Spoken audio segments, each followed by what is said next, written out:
5 preuves que l'islam n'est pas une religion appelant au meurtre des Juifs. Le conflit israélo-palestinien a attisé la haine entre deux peuples de religions différentes qui avaient pourtant réussi à cohabiter en paix jusque-là. Durant plus de 1300 années, musulmans et juifs ont réussi à vivre en paix, prouvant ainsi que l'islam n'est pas une religion antisémite. En voici 5 preuves historiques. Cinquièmement, la Seconde Guerre mondiale. Pendant la Seconde Guerre mondiale, l'État nazi a obligé ses alliés et les pays qu'elle avait conquis à coopérer dans l'opération d'extinction des Juifs. Tous ces pays se sont donc soumis à la volonté du Troisième Reich et ont collaboré dans l'un des plus grands génocides que l'humanité ait connu. Tous, sauf l'Albanie, qui décida de produire plus de 2000 faux certificats destinés à sauver les Juifs en leur donnant une nouvelle identité musulmane ou chrétienne. Mais la solidarité musulmane ne s'arrête pas là. Des centaines de familles acceptèrent d'héberger des Juifs au sein de leur foyer et de les faire passer pour des membres de leur famille afin de leur éviter d'être démasqués par les autorités. Dans son ouvrage, Ils n'étaient pas frères et pourtant, Neshat Tojaz décrit la communauté juive d'Albanie et évoque le cas des nombreux Juifs qui furent accueillis, cachés et protégés. C'est avec une approche différente de ce qu'on a l'habitude de voir dans la plupart des livres ou documentaires que l'auteur aborde cette période. La communauté juive n'y est pas seulement dépeinte en tant que communauté persécutée, mais aussi en tant que communauté albanaise vivant parmi d'autres Albanais, tous unis dans le même combat mené contre le nazisme et le fascisme. Combat livré pour protéger la vie, la dignité humaine, les biens et la richesse culturelle de chacun. Le célèbre membre du Congrès américain Tom Lantos a d'ailleurs remercié le peuple albanais le 6 mai 2005 lors d'un discours officiel au Albanian American Civic League pour tout le secours apporté au peuple juif. Les éléments historiques qui portent à croire que beaucoup plus de juifs ont été protégés dans d'autres pays musulmans sont nombreux. On dénombre notamment 75 000 juifs sauvés des griffes du nazisme en Turquie. Quatrièmement, les musulmans ont protégé l'héritage historique des juifs. Les plus vieilles synagogues, encore utilisées à ce jour, sont toutes localisées dans des pays musulmans. Vieilles de plus de 1000 ans pour certaines d'entre elles, de Tolède à Cordoue, en passant par la fameuse synagogue de Riba, les synagogues construites sur les terres musulmanes ont été préservées, et ceci sur les 3 continents sur lesquels l'islam s'est propagé, à savoir l'Europe, l'Afrique et l'Asie. Troisièmement, l'autorisation de vivre à Jérusalem. Expulsés par les Mésopotamiens lors de la conquête de Nabuchodonosor, les Juifs ont souvent été injustement chassés de leur foyer en Palestine par d'innombrables occupants. Les derniers en date furent les Byzantins qui chassèrent tous les Juifs de Jérusalem jusqu'à ce que les musulmans leur permirent de venir à nouveau s'y installer. En effet, l'historien Moshe Gil nous apprend dans sa publication A History of Palestine que suite à la conquête de Jérusalem par Abu Ubaida ibn al-Jarrah sous le califat de Omar ibn al-Khattab, les Juifs furent officiellement autorisés à revenir dans la ville. Deuxièmement, l'Andalousie musulmane.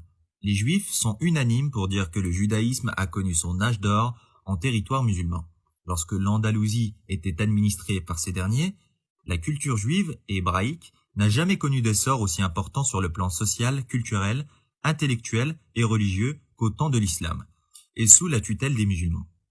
Toute civilisation, tout peuple, toute nation a besoin d'une stabilité pour s'épanouir et se développer culturellement. La paix apporte un progrès remarquable dans toutes les sciences et permet à l'homme d'améliorer sa productivité. Cette réalité est aussi vraie pour le peuple juif, qui, malgré son histoire tourmentée, a pu vivre avec paix et prospérité au sein des nations musulmanes. Cette période de prospérité sans égale pour les Juifs est appelée l'âge d'or de la culture juive.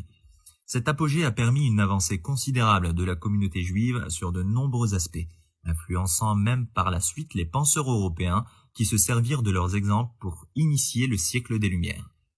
Tous les historiens s'accordent à dire que la proximité entre les Juifs de l'époque et la civilisation musulmane contribua largement au développement du judaïsme andalou. Cet élément historique est une preuve supplémentaire et incontestable que le monde musulman n'a jamais été antisémite. Ajoutons à cela que Maïmonide, le plus grand savant de l'histoire du monde juif, est aussi né en terre musulmane andalouse. Il était surnommé par les siens le petit Moïse du fait de sa science.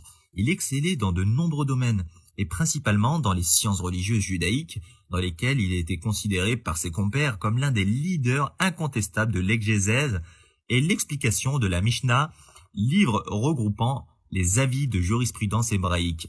Né dans l'Espagne musulmane, à Cordoue, Maïmonide émigra à 13 ans au Maroc actuel, où il apprit l'ensemble des sciences profanes.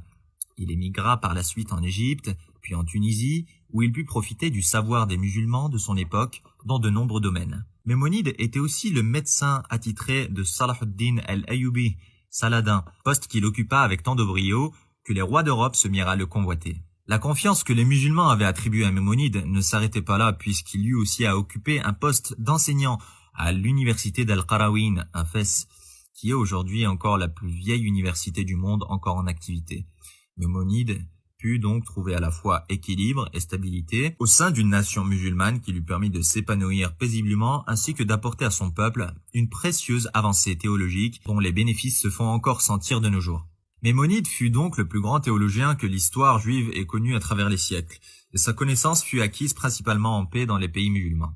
Premièrement, la protection absolue. Les Juifs ont de tout temps vécu en paix en terre d'islam, et ce pendant plus de 1400 années. Phénomène encore plus puissant, les pays musulmans ont toujours été considérés comme de véritables refuges pour les Juifs. Au Moyen-Âge, lorsque les persécutions à l'égard de ce peuple faisaient rage en Europe, les Juifs ont massivement trouvé asile en Andalousie et au Maghreb. Rappelons que l'islam a même fixé les fondements de la société musulmane sur le respect des chrétiens et juifs vivant avec eux.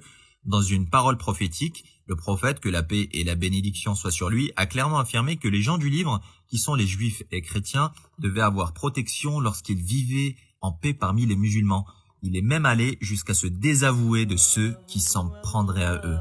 Conclusion. On remarque ainsi au travers des preuves apportées que ni les musulmans ni l'islam n'ont eu à l'égard des juifs une haine raciale les poussant à les combattre et à les massacrer, comme peuvent le prétendre certains. Les nations musulmanes ont toujours fait figure de terre d'accueil à l'égard des juifs, longtemps persécutés dans le monde.